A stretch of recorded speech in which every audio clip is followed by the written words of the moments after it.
Thank you so much for being here with us, Lisa. Would you like to introduce yourself?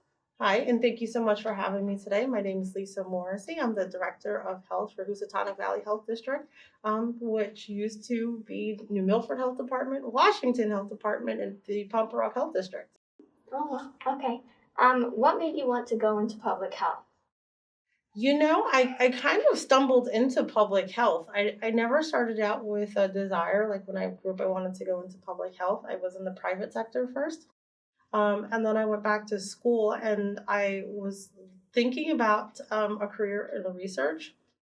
And I did my internship when I was in grad school at a public health department. And I was like, hey, this is actually could be a lot more varied than just doing statistics or epidemiology. And that's how I kind of landed into public health. Oh, wow. That's awesome. So would you like to share a little more of your journey from schooling to becoming the health director for the Housatonic Sure. Valley? Yeah. So I make the joke all the time that I think I've had almost all of the jobs in public health. So since I've been in public health, when I first came in, I started as the public health emergency preparedness coordinator, which is really the person in the community who gets us ready for emergencies. And then after I finished my degree, because they hired me right when I was doing my master's, I transitioned into being the infectious disease epidemiologist. So my background academically is in infectious disease epidemiology and environmental health science. And then I was the infectious disease epidemiologist for the city of Danbury and an inspector. So I did on the environmental side of the house lots of investigations into environmental issues, housing issues, food service, all of those pieces, and still monitoring all of the infectious disease and doing risk assessments. And then in 2016, I became the director of health for the city of Danbury. And I think the rest from that is pretty much history. How was being the public health director in, I think, Danbury, starting with the pandemic? Yeah, so I was in Danbury as a director of health when the pandemic started. I think I have the distinction of being the only health director to be in three different municipalities during the pandemic, which gives me a wide variety of experiences because I was in the largest city in the state of Connecticut, Danbury, which people don't realize is actually a pretty good mix of rural, urban, and suburban mix. And then here in New Milford, which is, more rural and suburban. And it has been quite the experience. And I think that we were all kind of befuddled at the beginning of the pandemic. It didn't really matter if you were, at the top of the food chain at the federal level or in, small Danbury or New Milford. It was all pretty much the same experience. We were all trying to figure out what we had to do to keep ourselves and our family safe. Yeah, exactly. How has it been transitioning from being the Department of Public Health throughout three different towns over the small time of 2 years? Fun. It's been fun. Yeah. I've learned a lot about myself. I've learned a lot about the communities.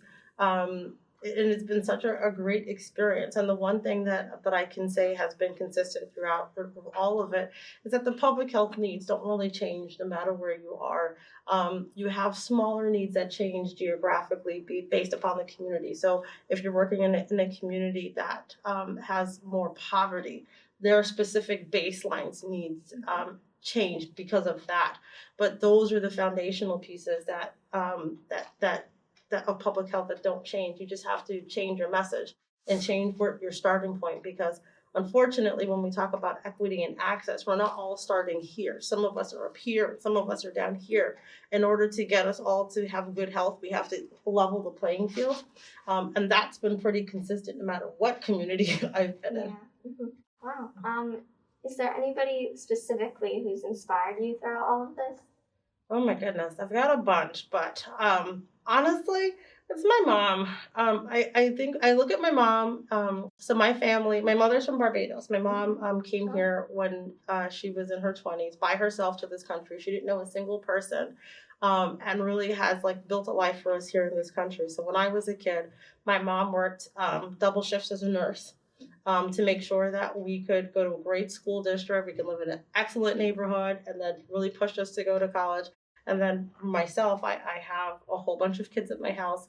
And every time I feel like I'm going to complain that I'm too tired, I think about my mom and how she used to work 12 or 16-hour shifts. And then she would come home. She worked the evening and the night shift, and then she would come home. She would make us pancakes before we went to school. Like, she would come home, she would make pancakes.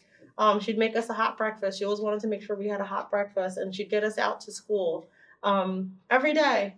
Like, and insisted that we had perfect attendance in all those pieces. And she never complained. She never said she was tired. And all she kept talking was just like, you girls are going to do great things. You girls are going to do great things. You're going to go get your education and you're going to do great things. So every time I feel like saying that I'm tired and I don't know if I can, I think about those days where like she literally would leave, at 2 or 3 o'clock in the afternoon, not come home until 7:30 the next morning and make pancakes and get us out to school. Wow, that's really amazing. Yeah. And what does Women's History Month mean to you? Women's History Month, I've never been a big fan of calling them history because I feel like we're still making history, especially as, women in February for Black History Month. It doesn't make a difference. I feel like we're still breaking down barriers and trying to push through the glass ceiling on so many things. So when we talk about Women's History Month, for me, it is really paying homage to those who came before us so that we could sit in these seats, go to school, to vote, to get an education, to manage departments, and to get to here. But our work isn't done. So we're still trying to inspire the next generation. And I also, I'm a professor over at WestCon. I'm an adjunct over there. And the one thing that I'm always saying is just like, I love that everybody's so excited. And I always say to my female students, especially to the women, I'm just like, hey, why are you guys always telling me about the soft sciences? Women can do hard sciences too. Like, don't say that I'm not a math person. I'm not a science person.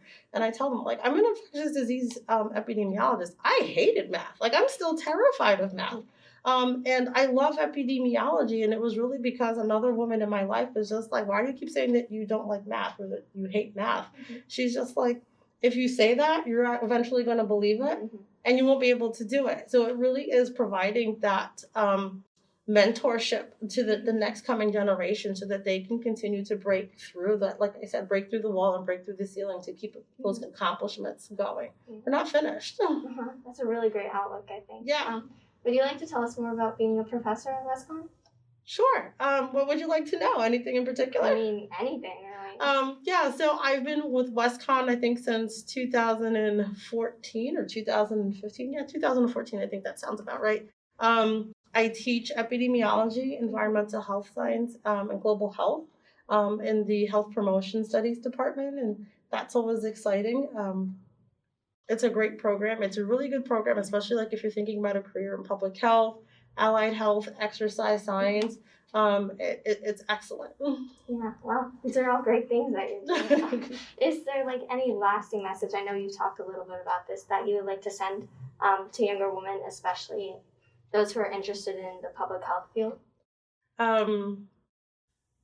Start your experiences early, make connections, volunteer, get to know the people in your community. There are so many wonderful stories out there that you just don't know. I actually had the opportunity to talk to one of our volunteer nurses maybe 2 months ago, and she told me the most amazing story. She started her nursing career in the 60s, and at a time where they still wore the white uniform and the hat. And she wasn't allowed to be a supervisor in the hospital that she worked at. So a non-clinician was her supervisor because she was a woman. And then she wanted to take another job. And when she was getting interviewed, the person who interviewed her asked her if she had to get her husband's permission. And then throughout her career, she's been taking on more and more and more responsibilities. But she always looks back at that and she thinks about how much the world has changed since the beginning of her career. Now we wouldn't even think to ask someone about that or even their marital status. And I think that we really need to reframe it and rethink, what's next for us? What else can we accomplish? And not to put so much stock in the fact about the problems and the barriers that we have now because they're transient. With time, all things are possible. Wow, that's really amazing. I think that's all the questions that we have, but thank you so much. This is really eye-opening. Thanks.